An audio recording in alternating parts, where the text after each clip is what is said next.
Assalamualaikum warahmatullahi wabarakatuh. Perkenalkan, kami dari kelompok 2 yang akan menjelaskan tentang analisis asumsi klasik normalitas data. Selamat menyaksikan. Baik, materi yang pertama yaitu pengertian analisis asumsi klasik normalitas data. Uji normalitas dilakukan untuk menguji apakah nilai residual yang telah distandarisasi pada model regresi berdistribusi dengan normal atau tidak. Nilai residual dikatakan berdistribusi normal apabila nilai residual terstandarisasi tersebut sebagian besar mendekati nilai rata-rata. Jika nilai residual digambarkan berbentuk kurva yang akan membentuk gambar lonceng, maka nilai residual tersebut terstandarisasi berdistribusi normal. Uji normalitas di sini tidak dilakukan per variabel unvariate, tetapi hanya terhadap nilai residual terstandarisasi multivariate. Gambaran dari uji normalitas yaitu jika nilai lebih besar 0,05 maka disebut dengan distribusi normal. Tetapi jika nilai lebih kecil dari 0,05 maka disebut dengan distribusi yang tidak normal. Dalam hal ini, hipotesis yang dapat diambil dalam uji normalitas diantaranya yaitu yang pertama, H0 diterima jika nilai tertinggi lebih besar nilai tabel, maka kesimpulan yang dapat diambil berdistribusi normal. Yang kedua, H1 diterima jika nilai tertinggi lebih kecil nilai tabel, maka kesimpulan yang dapat diambil tidak berdistribusi normal. Berikut merupakan data hipotesis tentang pengaruh harga X1, kualitas produk X2 terhadap loyalitas konsumen Y. Adapun langkah-langkah analisis asumsi klasik normalitas data dalam SPSS. Yang pertama, ketik data permintaan daging sapi di atas pada lembar kerja data editor SPSS dan simpan dengan nama asumsi klasik. Kemudian, lakukan regresi berganda dengan pilih Analyze, pilih submenu Regression, pilih Linear, dan akan muncul tampilan berikut. Masukkan variabel loyalitas konsumen Y pada kotak dependen, lalu kemudian masukkan variabel harga X1 dan kualitas produk X2 pada kotak independen. Lalu klik statistik, kemudian pilih model fit dan estimates, lalu klik continue. Kemudian klik OK, lalu klik plot. Pada kotak Y isi SRE SID, pada kotak X isi ZPREID, lalu klik continue. Kemudian klik save, lalu klik unstandardize, lalu klik continue. Selanjutnya klik OK. Langkah selanjutnya yaitu klik analyze, pilih non-parametric test, lalu klik legacy dialogs, kemudian pilih one sample KS, kemudian klik OK. Lalu akan muncul hasil output SPSS sebagai berikut. Pada tabel variabel, Internet menjelaskan tentang variabel yang dimasukkan serta metode yang digunakan dalam analisis regresi linear, karena tidak ada variabel yang dibuang atau disalahkan.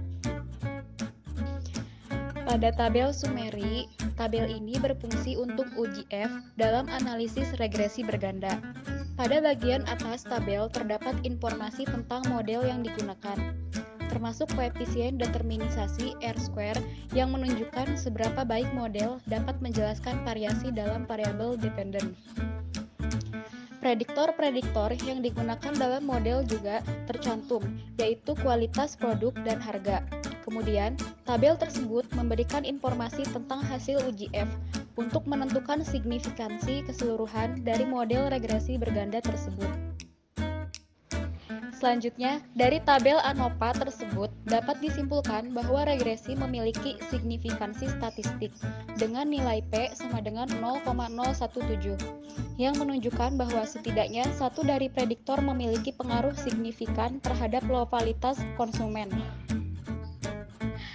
Pada tabel koefisien, model 1 konstan bernilai 20,036. Artinya, angka ini merupakan angka konstan atau tetap yang mempunyai arti bahwa jika harga variabel X, maka nilai konsisten loyalitas konsumen adalah 20,036. Pada tabel ini, ringkasan statistik untuk analisis residu regresi ini mencakup informasi tentang nilai minimum, maksimum, mean, dan standar deviasi dari berbagai nilai yang terkait dengan residu regresi, seperti nilai yang diprediksi, kesalahan standar, dan nilai residu yang disesuaikan. Ini memberikan insight tentang beberapa baik model regresi sesuai dengan data yang diamati dan apakah ada pola residu yang tidak biasa atau tidak terduga. Pada histogram ini menunjukkan distribusi loyalitas konsumen terhadap suatu produk atau layanan.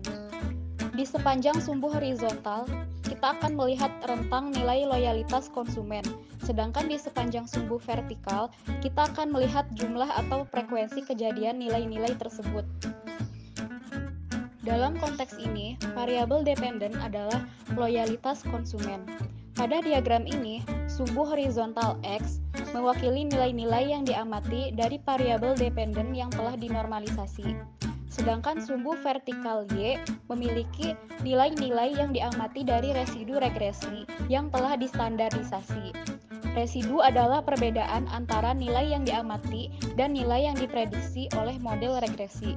Standarisasi residu memastikan bahwa nilai-nilai tersebut memiliki mean 0 dan varian 1. Scatterplot ini menunjukkan hubungan antara dua variabel, yaitu loyalitas konsumen dependent variable dan variabel lain yang tidak disebutkan namanya independent variable. Scatterplot ini digunakan untuk menunjukkan pola atau hubungan antara dua variabel dalam bentuk titik-titik yang tersebar di dalam grafik. Pada tabel n-partes adalah hasil dari satu sampel uji Kolmogorov-Smirnov. Ini menunjukkan statistik uji yang digunakan untuk menguji apakah sampel data berasal dari distribusi normal. Hasilnya termasuk nilai uji, ekstremum terbesar, nilai positif dan negatif, serta nilai insignifikansi asimptomatik. Tabel juga mencatat bahwa distribusi yang diuji adalah normal dan bahwa koreksi signifikansi Lilliefors telah diterapkan. Hasil dari tingkat signifikan dari tabel di atas yaitu 0,200, lebih besar dari 0,5, berarti dapat dikatakan bahwa variabel-variabel tersebut itu normal.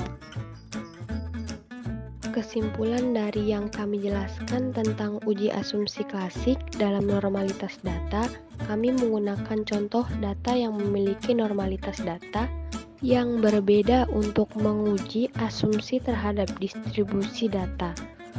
Kami menemukan bahwa asumsi distribusi normal dan eksponen yang bisa digunakan dalam analisis statistik tidak selalu benar. Namun, kami juga menemukan bahwa uji asumsi klasik masih berharga untuk menilai ketepatan model statistik yang digunakan.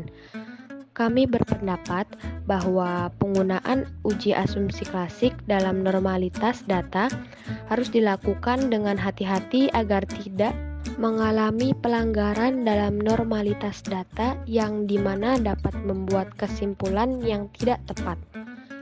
Dan kami juga menyarankan agar penggunaan uji alternatif yang lebih tepat untuk menguji asumsi terhadap distribusi data.